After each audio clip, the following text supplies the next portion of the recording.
If given opportunity to make a list, you will see something like, she is too loyal for her family for my liking. He no longer attends to me the way he used to before we got married or when we just got married. She no longer pay attention to my needs. She does this, he does that. The list is usually endless, but that doesn't mean that they are no longer in love with each other. But what usually happens is that a lot of people come into marriage with some level of unrealistic expectations that one human being may hardly ever fulfill to the other person. That means there is misplaced priority somewhere, or they are looking up to the societal demand of marriage, or maybe they are looking at other couples trying to compare their relationship with those other people. So when people get married and start feeling this way, there is usually a lot of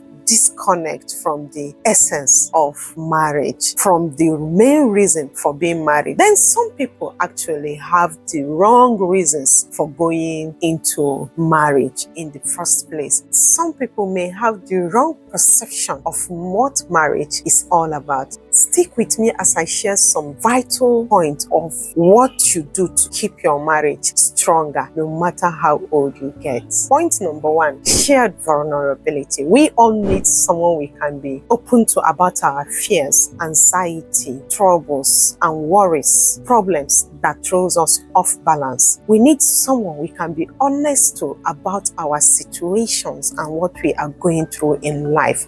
We don't really need someone that we can always put a good front for, someone we can always, wear a smiling face to even when we are dying. We need someone that we can be truthful to, someone that we can honestly share our life situations with and expect the same from them. Because of the fear of what the other person will do, some people may not be able to share or open up wholly to their partner. So if we can at least be open and honest, totally truthful and vulnerable to one another, then it is a safe place and it will make your marriage a better place, because there is nothing like having worries and picking your phone to call your partner to share that problem with, and then the next minute this person comes up with suggestion of a possible way out of your situation. We all need a partner like that, and when you have a strong partner you can be vulnerable with in that manner, your life will be easier for you, and it makes life and your relationship very simple and richer. Point number 2, kindness. A partner who is gentle with our imperfection and could humanly tolerate our flaws. It is not easy to be with someone and tolerate every baggage they come with. So if your partner is not the kind of person, you will find it so difficult to navigate. You will find it difficult to even be yourself. Talk more of working on yourself. It is only a kind partner that can help you figure out your weaknesses while he helps or she helps you to work on those weaknesses. So it is very, very necessary that you end up with someone that is kind enough to tolerate your flaws while you work on them. Limit expectations. When getting married, or before we all get married, we all have our expectations about our spouses. I in particular used to see stuff I don't like about my partner, and I would tell myself that once I get married to this guy, I'm going to cut down on this, I'm going to help him cut down on this, I'm going to train him not to do this, not to do that. The list is endless. But then by the time I got into marriage, I never knew that I was coming with my own baggage that he has to deal with. Then we now face each other with our full-blown baggages and started dealing with it one after the other, in love, kindness, and understanding. With all honesty, if you have a limited expectations, you are eventually going to have the simplest and the most beautiful marriage you can ever think of, because with limited expectations, nobody is going overboard to to expect extraordinary things from their partners, and whatever your partner brings to the table will be highly appreciated.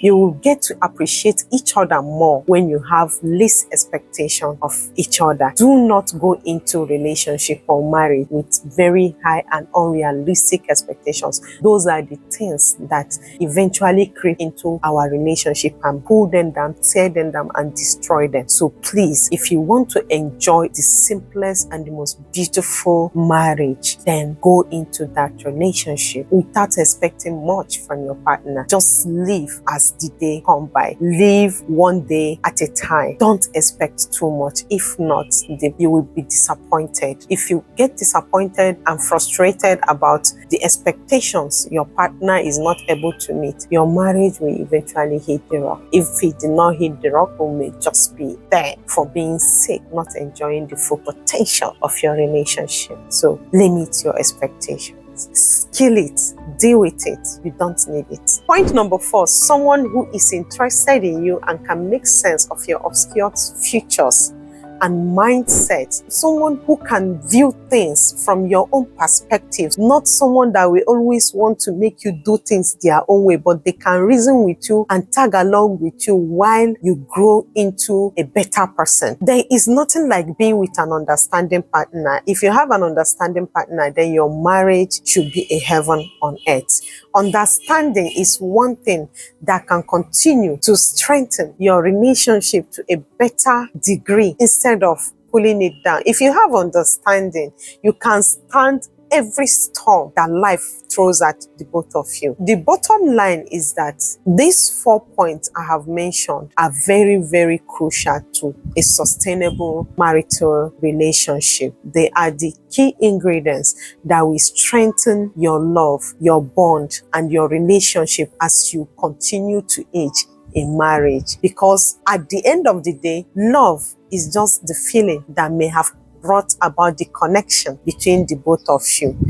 But this love, that is a feeling, will eventually fade away. So these 4 key ingredients are the things that sustain the marriage at the long run. And when you have these 4 key ingredients and activate all of them in your relationship, your marriage will be as simple, passionate, and beautiful. For simplest and richest marriage on earth, because it will not allow you to give room for any, insecurity and all manner of things that may likely creep in to distract or destroy the relationship. It will be just the two of you in your world, not looking at every other thing people are doing, not being under tension to meet the expectations of standard of the world or marriage standard of the community, but just the both of you facing yourselves, not comparing your marriage with other people. So I want to advise couples, if you want to have a successful marital bliss, these 4 key ingredients I mentioned must be maintained and sustained in order to have a very strong bond and relationship that will stand the test of time. Thank you for watching.